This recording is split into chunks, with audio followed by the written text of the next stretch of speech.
afternoon, everybody. It's a blessing to be here with you and to tell you a little bit about the current status of women and children in Ghana. So this is the way it's going to go. I am going to give you data from the most recent national survey on women and children in Ghana. And then at the end of the presentation, I'll leave my email address. And then I want you to send me mails suggesting what we should do about it, how to improve the situation. Right? Good deal. So you do some work and I do some work. All right. So the mix is or stands for Multiple Indicator Cluster Survey. It's a survey that is funded mainly by UNICEF, and the focus is on women and children.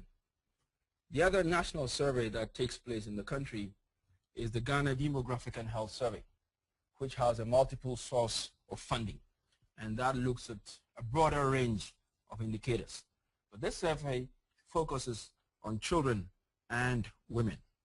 So for those of us who don't know where Ghana is, this is the map of Africa. Maybe I should have shown the map of the world, the globe. Then you can see relatively where Africa is from the US or the American continent. But most of you may have an idea. And Ghana is found on the west coast right there. This is a map of Ghana, political map of Ghana, showing all the small divisions. Now these small divisions are called districts, and we have 170 of them. We have 10 districts, 10 regions in which you can find these districts.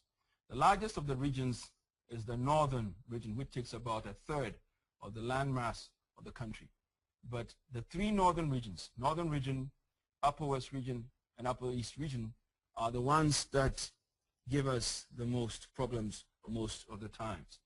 But they are also sparsely populated. In fact, the northern region, even though it occupies about a third of the landmass, has only about 1.5 million people.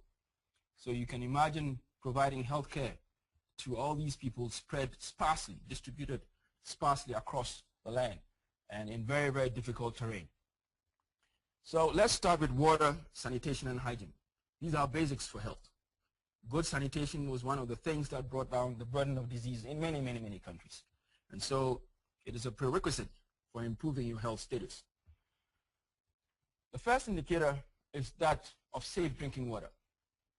Nationally, we have met our target of providing 80% of the population with good drinking water or improved source of drinking water.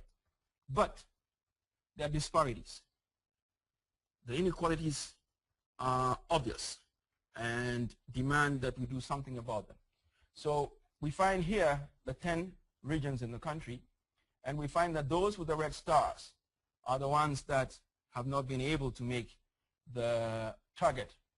And so we find that the western region, which is in the western corner side, left corner of the country, the Volta region, the eastern region, and the northern region, and upper east regions have not been able to make it. Upper west region made it because of a lot of support from Danida. The Danish government provided a lot of money to put in boreholes all over that region, and so they've been quite lucky. Also notice that we have a problem with urban and rural divide. The folks in the rural areas are below the target. Also notice that we have differentials along the wealth quintiles. So the richer guys are almost universally supplied with good drinking water, and then the poorest guys, only 1 in 2 has an improved source of drinking water. And you know that for children, safe drinking water is particularly important because it is responsible for the majority of the diseases that we find in children, the diarrheal diseases that we find in children. Safe drinking water is responsible for that.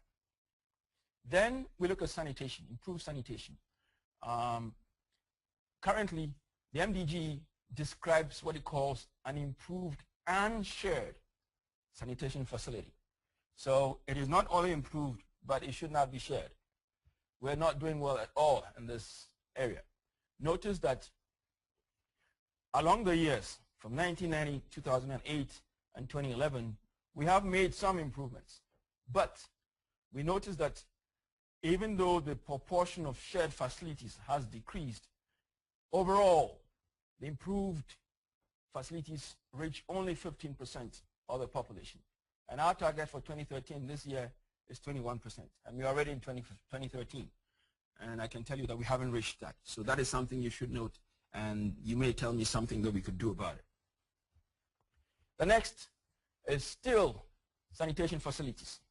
And we're looking at across the regions and the kinds of facilities and whether they are shared or not, and whether they are shared by more than five households or not.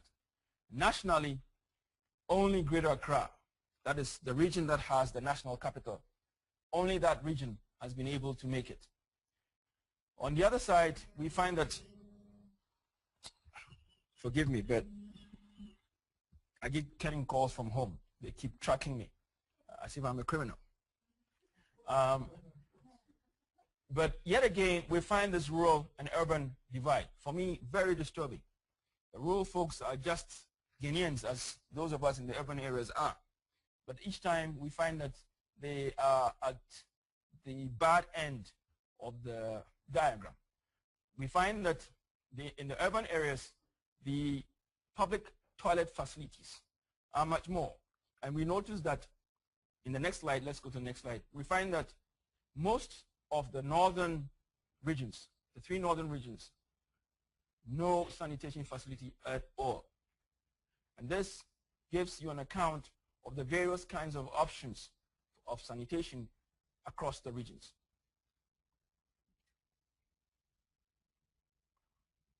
Notice also that for the poorest, they don't have, or they have very little access to improve sanitation compared with the richest fifth. And in total, this is what we have.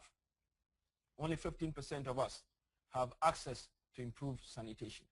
The rural-urban divide is great, and so is the division or the differential across wealth quintiles. You all know that a population that is well educated is much easier to deal with than a population that is not educated. Most of the materials we have, the health education materials we have, are unfortunately in English. Even those in the local languages, those who speak the language are not necessarily those who are able to read that language. I am one of those.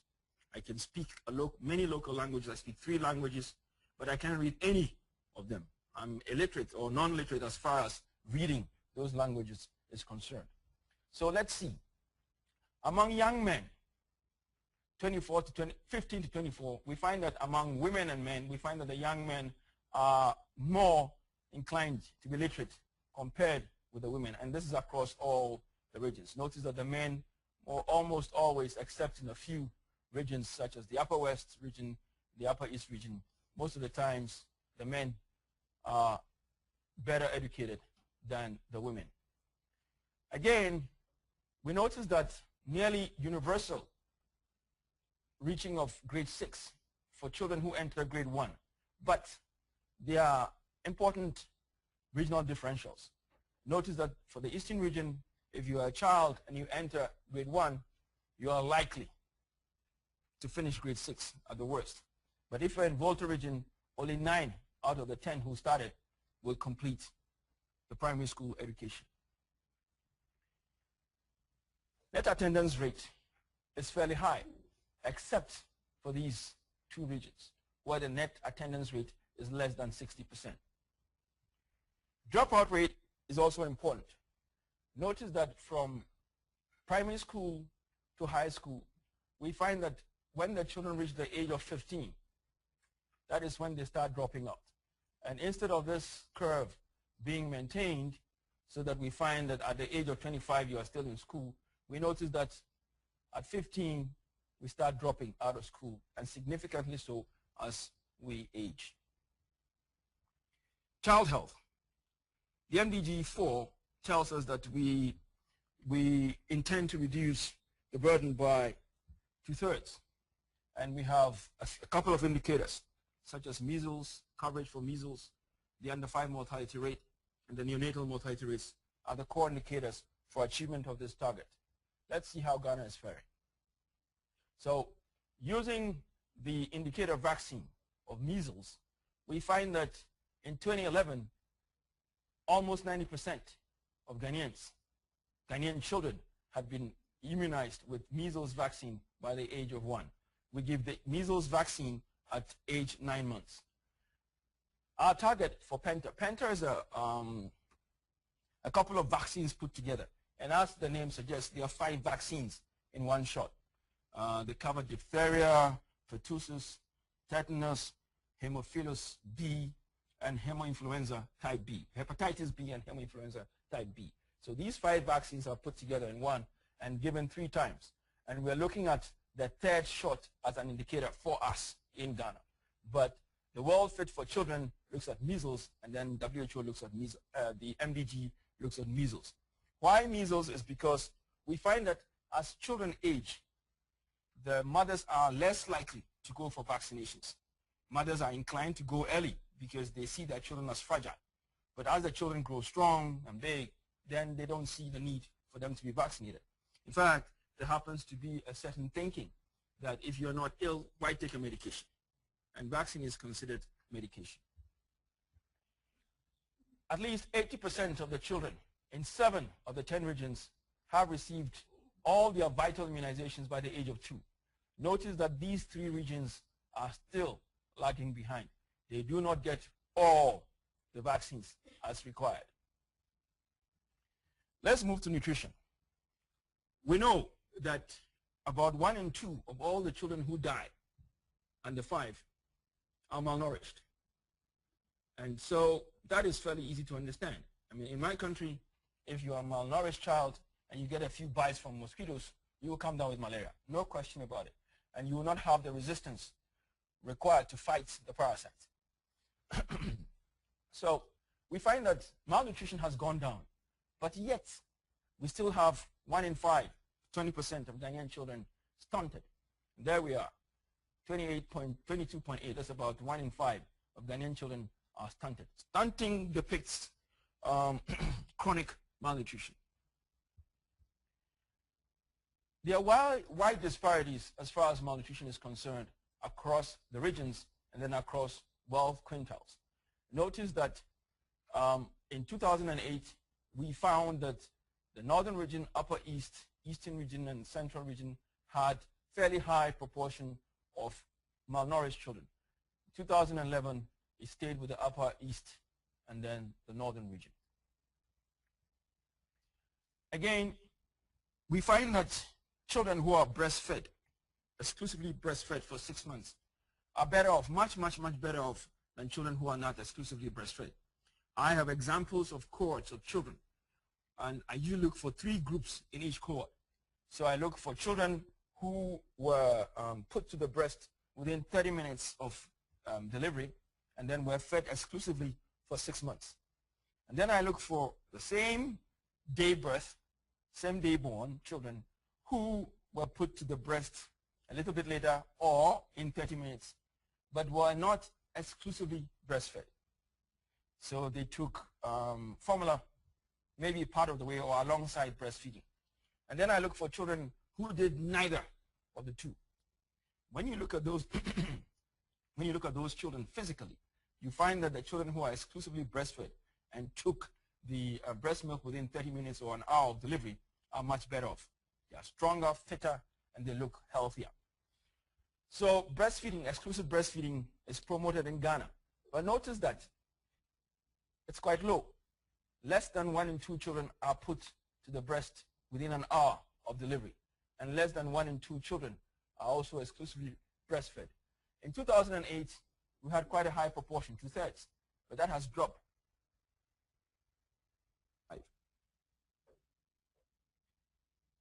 Early initiation of breastfeeding is significant because if the mother initiates breastfeeding as she's supposed to do, it is likely that she will continue to breastfeed.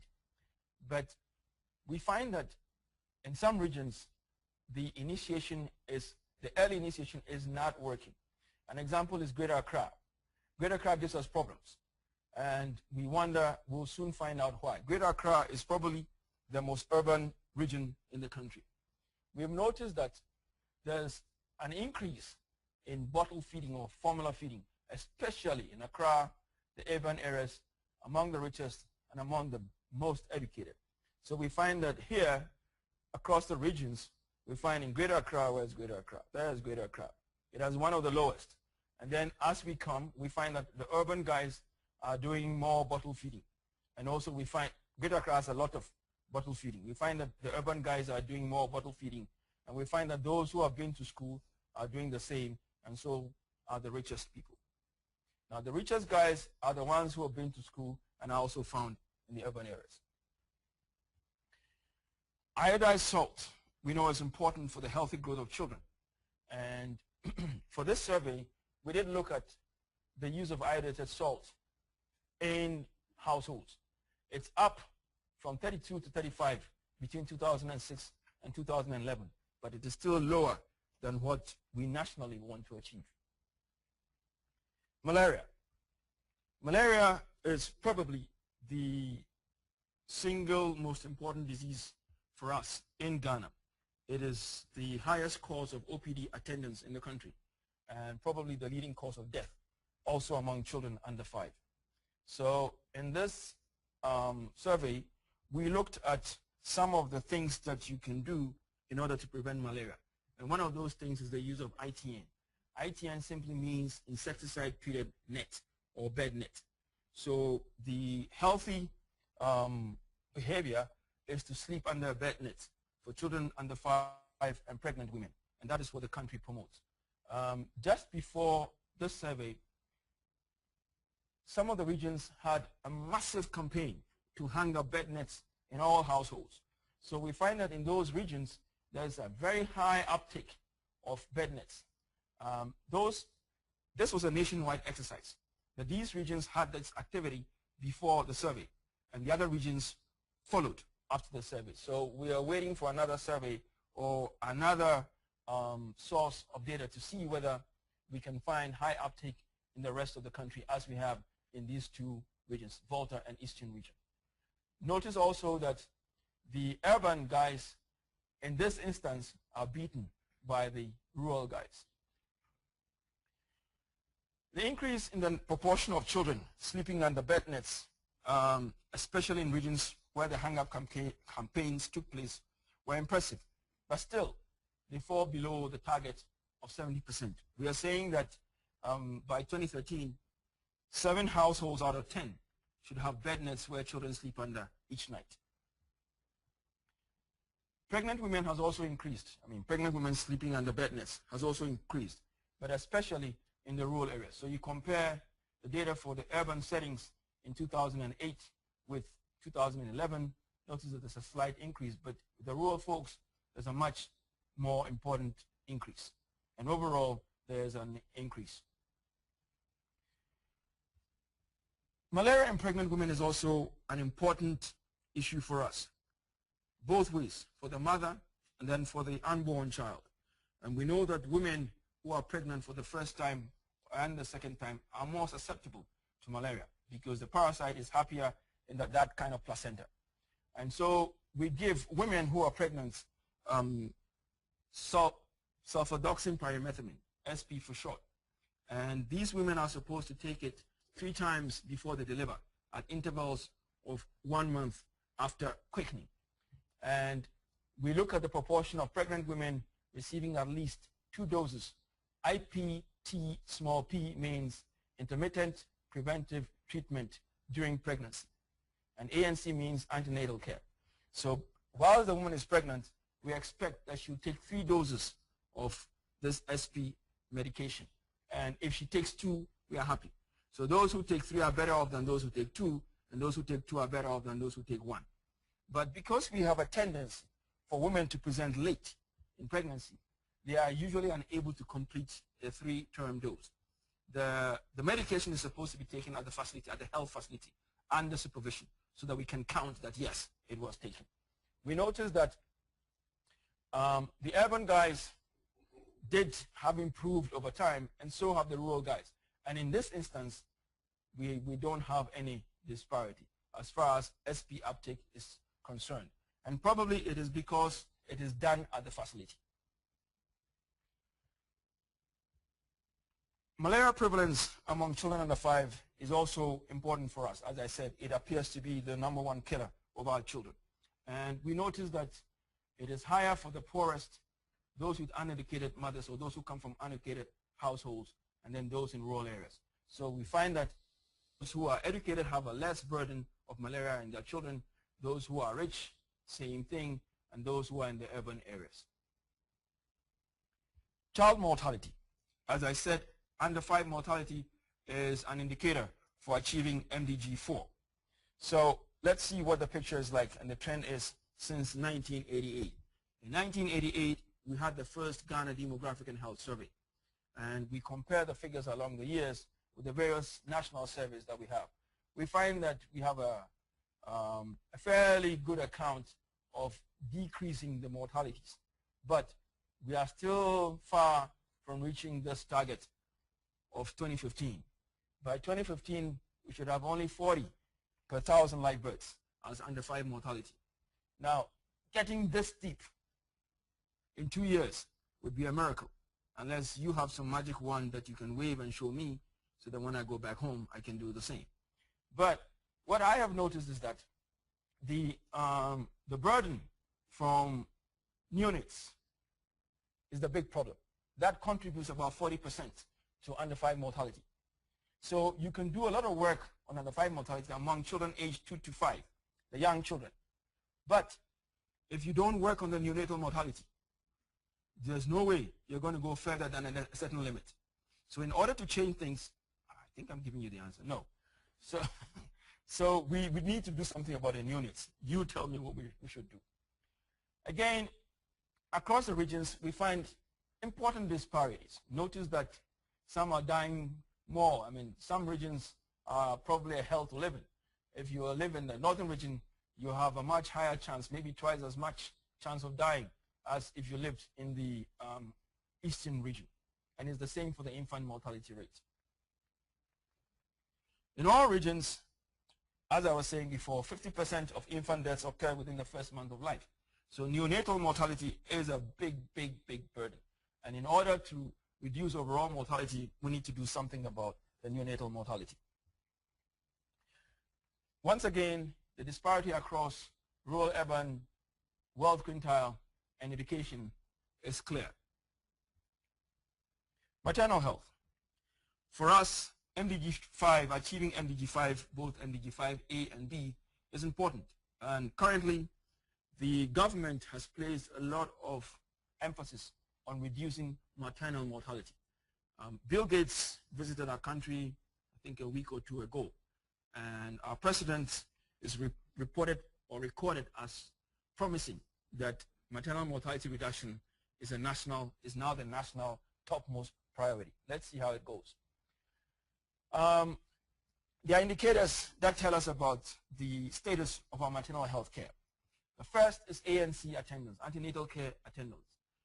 The good practice is that a woman who gets pregnant must receive at least, or must make at least 4 visits, 4 focused antenatal care visits. This means that she must see the same provider each time she comes.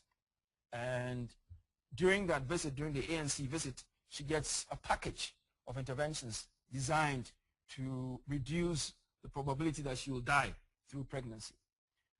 So we count those who have at least 1 visit during the ANC, and we find that it is almost universal. Those who have 8, who have 2, who have 4 or more visits is higher than our target for 2013, and we are happy with it.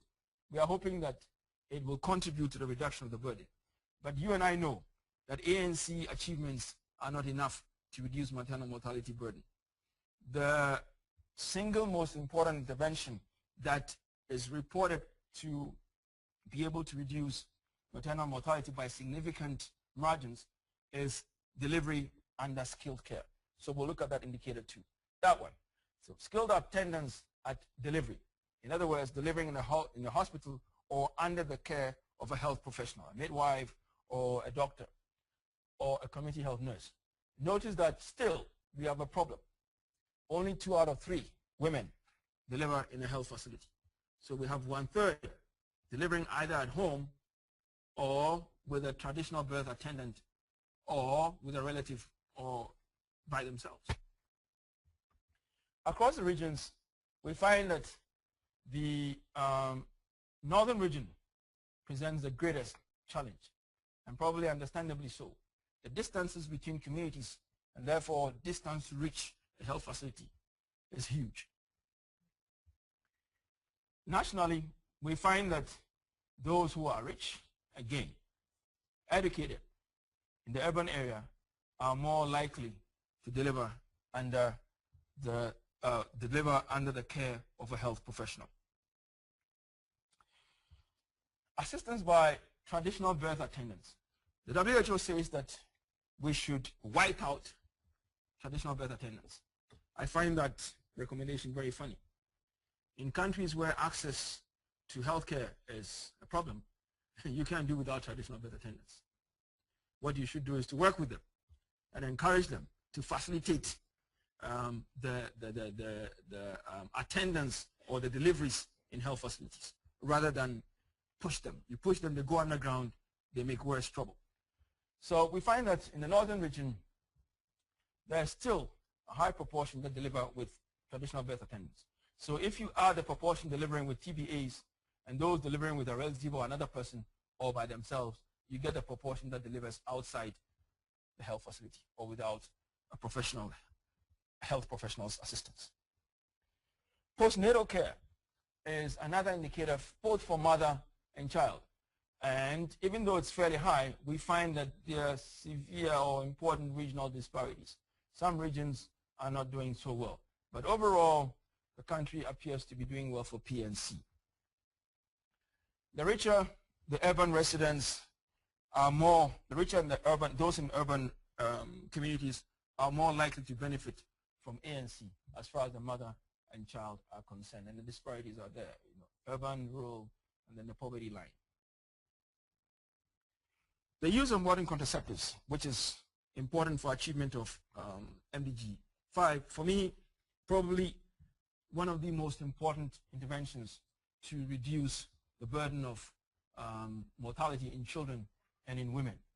The point is that if a woman doesn't become pregnant, she can become a maternal mortality case. And again, if a child is not born, we can't have a child mortality. So we've noticed that the countries that have the highest family planning uptake are also the countries that have the lowest burdens of mortality among women and children. Mortality as far as maternal mortality is concerned. So that is increasing. We now have 23% modern contraceptives use. So the contraceptive prevalence rate, or the MCPR, which is modern contraceptive prevalence rate, has improved from 17 to 23. We would have liked it to be around 50%. That was our target. In China, it's over 90%. The unmet need for contraceptives is still very high. So we find that 25% of our women who either want to postpone, don't want to give birth again, are still not using a contraceptive, but they are sexually active. And we need to bridge this gap in order to be able to increase the uptake of contraceptives and then reap the economic and health benefits there too. National health insurance.